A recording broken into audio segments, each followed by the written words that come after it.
Hello, everybody. Welcome on into the TBD Tavern. We are your host, the Silverblaze X, Who's rusty as hell, apparently. and the Wandering Abu, who also looks a little rusty as hell. No, he looks great. I look what are you talking terrible. about? No, you don't. I try fixing the lighting, right, to not look as pale. But then I remember, even though I'm Mexican and brown, I'm always inside because I work from home most of the time. And I'm always gaming and making content, so I'm always inside. So of course I'm pale. But yeah, I promise I'm Mexican. I swear, guys. I swear to God. If I had my Mexican card right now, I'd show it to you guys. I was about to say you gotta pull it out like how a Mexican card, like show it up to the camera. You're like, I swear I'm Mexican. I swear. No, dude. We real quick before we get into the topic, we put window tinting film like on the office windows because of how hot it gets. So like my lighting has gotten darker, but like earlier you guys didn't see it, but when I first turned on the camera, I looked so yellow, like as if I had somehow jumped into like banana dye or something, and it looked like a bit like I was ready to peel or whatever. But it might be a little bit darker in here. I hope the lighting is okay on my end, and I promise you. You look great. No, bro, you look good. I look pasty white, like I look so white. Why? Why do I look so white? Sorry, I know we just had this conversation, but you're like, but are you saying you're like the guy that's like, I'd like to speak to your manager, please? God, man. Yeah, I don't know. No, it's okay. Thankfully we're in a couple of different states, so it'll be harder. I will find you and I will kill you. Oh shoot! Pulling the Liam Neeson card. Oh god, man. Bro, we're talking about Dandadan today, right? That's what we're jumping into. Yes, we're talking about this amazing manga that I started reading this last year, and I'm glad that I recommended to you because it's getting its anime, right? And I'm excited to watch it. I saw the trailer only and nothing else because I know what you're all thinking. Yes, some of the episodes did get leaked, and yes, could you go watch it? You could, but be good, people. Wait until it's out on Crunchyroll. We're good. We've only seen at least I've seen the trailer, and the art looks amazing. I mean, the style already looks fantastic on the manga. But the anime I'm super hopeful for. But anyways, I digress. Dandadan. It's a weird name. I guess one of the first things that caught me was that it's like Dandadan. What is that, right? And I started reading it, and then the more I read about it, the weirder it got. So just really high level, right? Dandadan is about a nerdy kid. And like what would you consider her? Would you consider her a what's the word for those girls? The gals. What's the word for those girls in high school who put a lot of makeup on and even get those fake tans? I mean, where I'm from, I guess you call them. I don't know. Please don't cancel me when I say this, but Valley Girls, I think. Like Valley Girls. Yeah, dude, the ones that do like the tans and like I don't, bro, I don't know the term. Okay, I know. Gyaru. I said gal. Gyaru. But it's gyaru, right? It's a fashion subculture. Oh god. And it translates to the word gal. So gyarus are usually like these, like if you Google it right now. They're usually these girls that are they're like the equivalent of the edgy guy, you know, the rebel guy. Yeah, they like to put like a lot of makeup and like a lot of like bling, and they color their hair. And as you know, in Japan in schools, right, they like to be very conservative, right? With their hair and like always black, no coloring or anything. Well, these girls just like are, I don't want to say. No, I'm not gonna say it. I'm just gonna stay quiet. No, I'm gonna move on. Moving on. Anyways, okay, so so the manga is about this nerdy guy named Okarun and this girl named Momo Ayase, right? And he's very nerdy, the typical, stereotypical glasses, messy hair, outsider is reading, manga or is into like weird stuff. And Momo again is the Gyaru who's popular and is known for like, going out with guys, wearing makeup, looking super pretty, and only being into like very good looking individuals, right? They both somehow kind of cross paths, right? Because they each have something that they really like, right? Okarun is all into aliens, and Momo is all into ghosts. And they kind of cross paths and they challenge each other to basically prove that the other is wrong, right?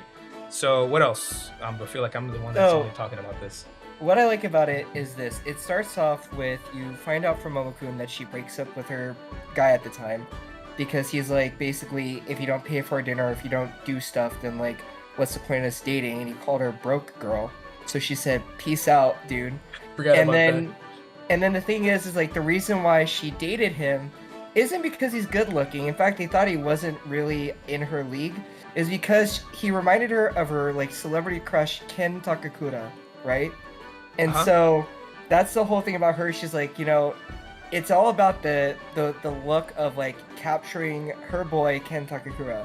And so Okarun is this nerd who's getting picked on because he kind of like sits by himself because like he's into what he doesn't call them UFOs, he calls them UFAs, the unidentified flying anomalies. Oh yeah, he calls them something else. That's right. And so he finds out that Momo is like, her grandmother is like a priestess and she grew up in like believing paranormal stuff, and he's just like, that doesn't exist, but UFAs exist because we have proof of that. And she's like, you're wrong, you think those exist but they don't, and mine exists.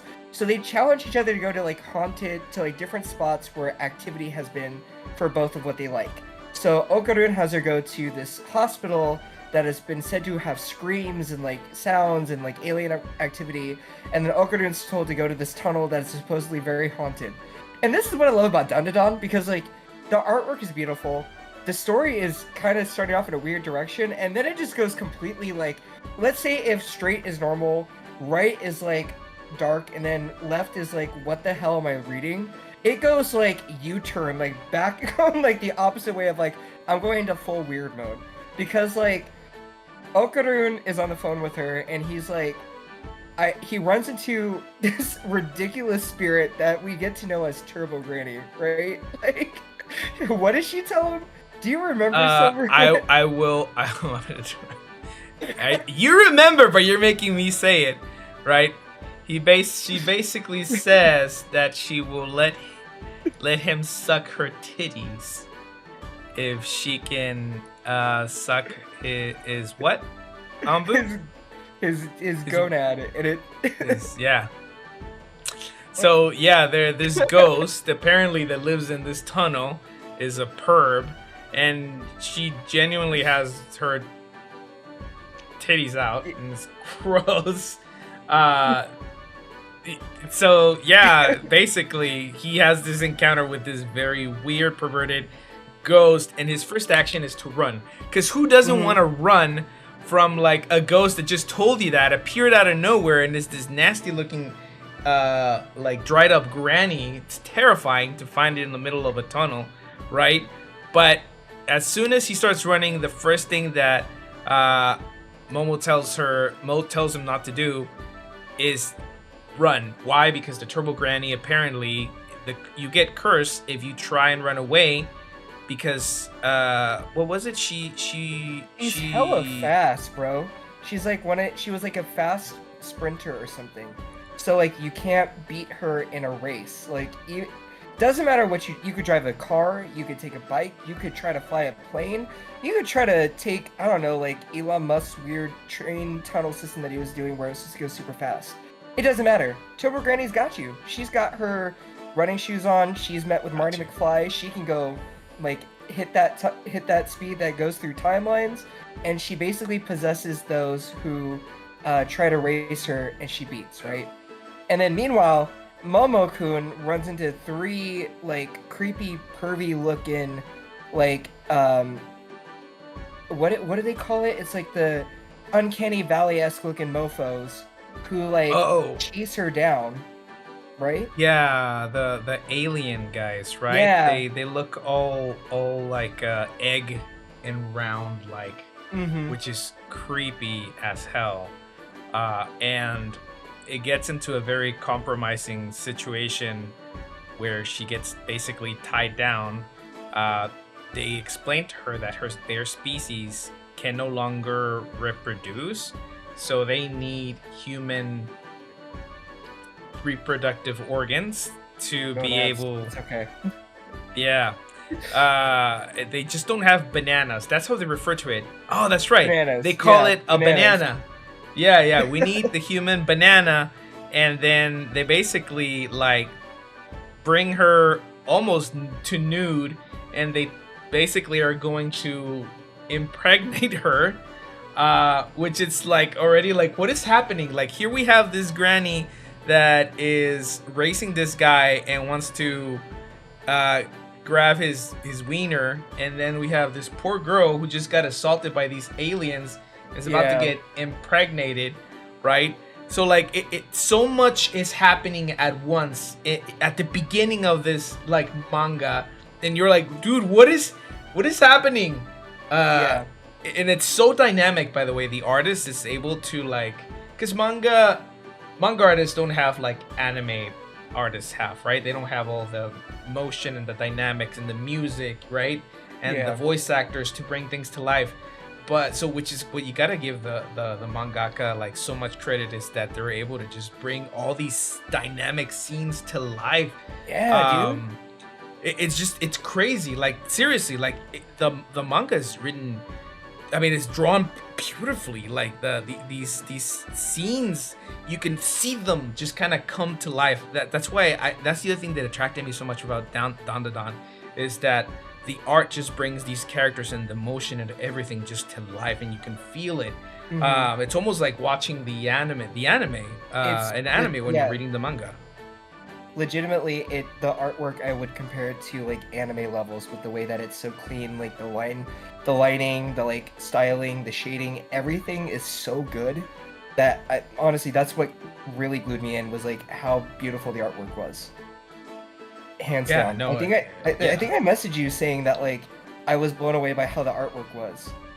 I'm pretty sure I messaged you that like after you told me to go read it. Just like how quickly you messaged me when we started reading Freerun and to go F myself. Yes. Yeah, every week. I needed to do that. You understand it's out of love, right? Right, love. Right. Yeah, love. Mm-hmm. Mm-hmm. But go ahead. All I was gonna say, well, I was just gonna, if you want to continue, you can. But do you want to continue it? Oh no, I was just gonna say that Yukinobu, the top Yukinobu Tatsu, the mangaka, did a fantastic job with the scenes. I think he actually got a lot of shout outs from other mangaka about just because like they liked again how much he brought these characters to life in the manga, right? And the personalities and the expressions, and the just like so many things happening at the same time. So these two characters, right, simultaneously chaos. Turns out the girl is an Esper, right? She has psychic abilities, and she awakens them while being abducted by these aliens that are about to try and impregnate her, and she's able to get herself loose by using these like newly awakened psychic powers. Go ahead. But also don't forget that the other thing too that happens is Okarun was then possessed by Turbo Granny, came blitzing into the alien ship, and was doing some damage. But then when he got hit, he went from being like hero mode, where he's like, I can handle it too, like all of a sudden, like you see half his face, he's like, I don't think I could do it anymore. And that's something that I liked about about Dandadan, is like the subverting of expectations, because here it is, like he turns being possessed by Turbo Granny, clearly pervy Turbo Granny, and is like, I'm gonna be a hero, and then she's like, I don't want to do it. I give up. Like, it's such a good comedic break, because you're just like, thinking, oh shit, here we go, like another shonen manga, and then it's just like, no, this is Okaru, 100%. Yeah, no. So yeah, so he gets possessed by the Turbo Granny, but while still being on the phone with Momo, right, who's also been abducted, but because she's been, I don't understand the logic, but because he got possessed by this lady, the Turbo Granny, who is, she's not a ghost, she's a yokai. That's the word. Oh, that's She's right. a yokai. So because she merged with him, she was able to teleport through the phone and out where Momo is, and that's how he's able to find Momo where she's been abducted by the aliens, right? And then that's when he starts doing all the damage. But yeah, it's funny how because she merges with Okarun, that it brings out this very weird personality, like you said, right? He's just like so apathetic, like, I guess, it's so weird, man. It throws you off. Honestly, Dandadan has been incredible because it has like this weird comedic relief, and then it has like all these dynamic fight scenes, and then it has this like two kids that are kind of like different and weird, but the same, but different, and it puts them together, and then it and I know I've said before that I'm not a big fan of like always needing to put like a romance to make a good story, but here they were able to also put the romance, I don't know if it's gonna end up in the romance, I don't know if they're gonna end up together, but there is an interest that is apparent between Momo and Okarun, right? Mm-hmm. It's there, right? There's those like feelings. I don't think they even know what it is yet. I don't know if it's because they kind of like just experience trauma at the same time. It could be the trauma, honestly. It could be the shared trauma that brought them together. But it's fun to see like all the dynamics of not just the drawing, but the story, the situations, and then they start adding all these other characters that are also kind of like whack, Seiko Ayase, which is the grandma of Momo, is supposedly also not just believes in ghosts, right? But she's also a medium, but also an exorcist of sorts, right? Yeah, she's like I would say she's like a low grade exorcist. She can handle some like demons and stuff, but not a lot, like heavy duty ones. And then, so she calls her grandma, right? And she had been talking about her grandma when to Okarun. So Okarun was probably imagining like a granny, dried up, pretty close to Turbo Granny. But turns out Grandma Seiko is hot.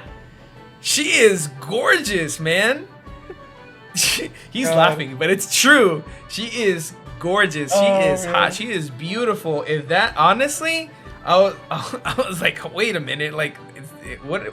Japan, what are you doing with your grandmas? Why are they looking fine like this? Like, what's going on? What's happening? What are they drinking? What are they eating, man? But yeah, she's beautiful. She's this gorgeous like lady who like knows a lot about spirits, makes a living off of like being a medium and selling things to people so that they can protect themselves from the paranormal and spirits and aliens and everything.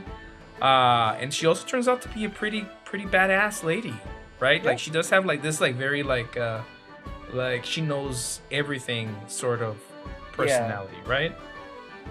Mm-hmm. No, she does.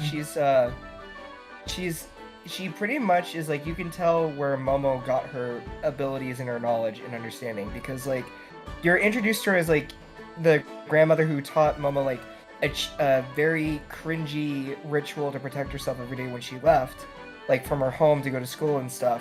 But then like you see that everything has intention with the grandma. I think that's what's so great about it, is like it kind of makes you think like, even though somebody may tell you something that seems weird or odd. There's a reason behind it, and there's an intention, and they know what they're like. You know, they know what they're doing. It's the whole like, okay, I don't think that this is the right way to do it, but I'll try it, and then later on you're like, okay, that did protect me, or okay, like this was the right thing to do, and it makes sense. And that's what I like about her is like, she's a very early on very good like reference or like a sage to Momo with her Esper powers that had just been unlocked. Because she was trying to help her understand like how to use her power, because the thing with Momo was she unlocked it, but the problem was she had to be in some like plane of consciousness where she didn't think about her. She had to keep her eyes open to see it, but she was trying to teach her how to feel the stuff. Feel the ember of like Turbo Granny and Okarun, or like, you know, in other spirits, to be able to like defeat them, because that was the evolution for Momo, was to be able to do that.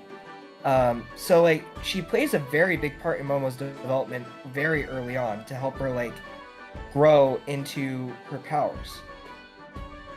Yeah, no, it's true. Yeah. I mean, had it not been for her grandma, it feels weird to call her grandma, but she's fucking beautiful. But yeah, totally. And she also ends up finding out how, when she was growing up, her grandma used to make her do certain things that she didn't understand, right? And now that she has now that she sees the ghosts and, you know, has all these paranormal experiences because of Okarun, now she knows why she used to do. Her grandma would make her do certain things, right, to protect her and stuff. When she was little, she never understood it. But going back to that relationship, right, that they both have, that kind of like, whether it's romantic or not, right? It's funny how also we have this grandma who kind of brings in all this knowledge, but also like more insight on that sort of paranormal life. But then here comes again, I'm just gonna call him Tatsu. I can't sort of say the other word. I'm sorry, I apologize. Not trying to be disrespectful, but I can't. My brain cannot do it right now. But Tatsu brings in all these other two characters that kind of bring chaos also, right? And you're thinking that they're gonna be like terrible characters that are just gonna like ruin the relationship between Momo and Okarun.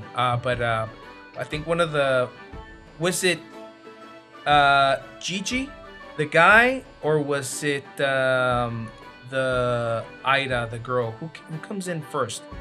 I think they come around the same time, right, into the story. So essentially, Ida gets thrown in. Ida Shiratori, she's another classmate of theirs. That kind of like starts getting close to Okaru, right? She herself ends up unlocking powers that she had, right? But she starts getting kind of close to him, and sometimes adding some sort of misunderstandings, which kind of adds to the trope of, you know, anime and manga, right? But because of that, I think it also kind of starts helping Momo understand a little bit more about her feelings for Okaru, right? It's like, oh wait, why am I feeling jealous? You know, like, why am I getting bothered? Yeah. You only get bothered and jealous if you like somebody, right? So, you know, totally. So in a way, it's good to have characters like that. And then on the opposite side, they start adding Gigi, because Gigi and Joji. And sorry, correct me if I'm wrong, because you know I like to mispronounce things all the time. And the next thing you know, people comment on YouTube all the time.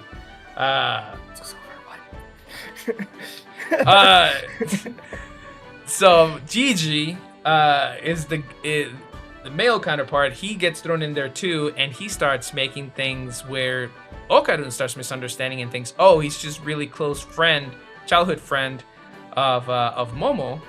And he's like, okay, why am I feeling these things too? Why am I feeling jealous, you know, or inadequate, or maybe I'm not good enough for Momo? Maybe I should just separate myself, you know?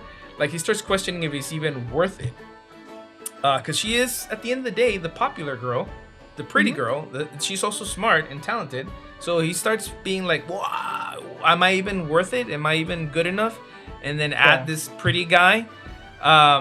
But what I like about these two characters, right, is that they look like the stereotypical people that you put in to cause chaos, which they do.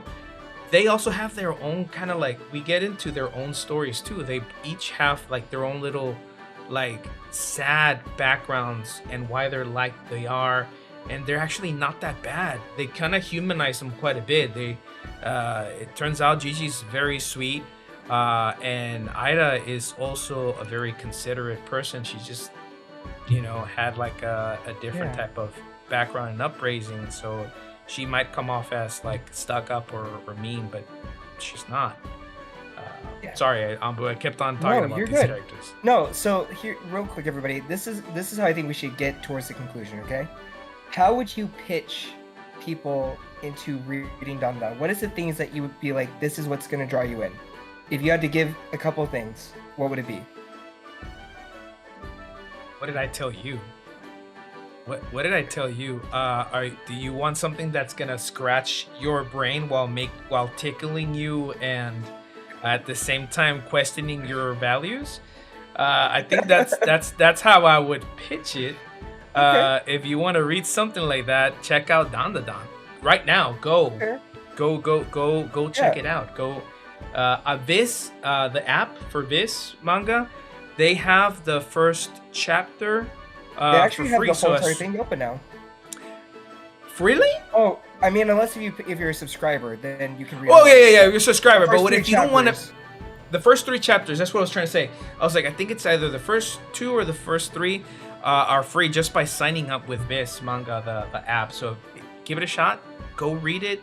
See if it's actually worth it, and then subscribe and read the rest of the manga, or be like me and buy the actual mangas. Which I have been as they come out. Go ahead. Another thing too is if you don't want to pay for a subscription, you could use the Shueisha, I think that's how you say it, app, the manga app, where you get to read the chapters once for free, and then you have to subscribe if you want to reread chapters. So it's like you gotta basically do it in one shot if you want to read a chapter beyond chapter 3. If I were to sell it to you, so like if I were to sell it to you, here's the thing. I've got 3 things. 1, the artwork is stellar. You're gonna really love the artwork. It's beautiful. Honestly, everything about this manga, I think what draws me in is it feels like you are watching an anime in a manga. Because like, a lot of the comedic beats are so freaking hilarious. You know what? Fucking hilarious. That like, I die for them. There's like a moment, one of my favorite moments that sticks out to me is Okarun is running to the bathroom with Momo because she's supposed to keep his eye on him. And he has to go pee, but he has to have her watching him, right? Oh so she gets to do an argument with her grandma, and then all of a sudden, it's like you feel the silence, and then you look over, and Turbo Grady's staring down Momo, like from the bathroom, like, I can murder you and your grandma. And it's like, you're supposed to feel terrified, but it like had me laughing so hard, because here's this like very like argument of like, I don't know what to do, I'm frustrated, and then Turbo Grady's like, I'm gonna fucking murder all y'all, pretty much. And it's like, there's little moments like that are hilarious. And the final thing that I love is like, it plays with the romantic tropes. Like, one of my favorite things at the end of chapter 1 is when you find out that Okarun's real name is Ken Takakura. And like, you see Momo going like, oh fuck, this guy has like my celebrity crush's name. You can see it in her face like, no, I'm calling you Okarun because you don't remind me of him. That's flat out what it's like. So like that's how I would sell it. It's like, overall, it's a fun, silly ride that gets really silly ride. I like that, Ambu. Right? Yeah, it's a fun, like silly ride. Yeah. Yeah. That's very well summarized. Yeah. Thank you. Yeah, I would say like go take a chance and like go watch the trailer because the trailer is very hype. It does very well to sell you on like going to go watch it. If you haven't, if you've been totally diligent and not been just get ready because it's gonna be exciting. But it is. Yeah. That's it. Cool. Go check it out. Don't forget to like, subscribe, comment, tell us what you think, guys. We really appreciate all the feedback. Sorry that we haven't put out anything yet in a while. But we will be putting out more stuff soon. We'll be talking about other things, Star Wars and other junk that we like to watch and read. Yeah. But thank you so much, and see you next time. See you later.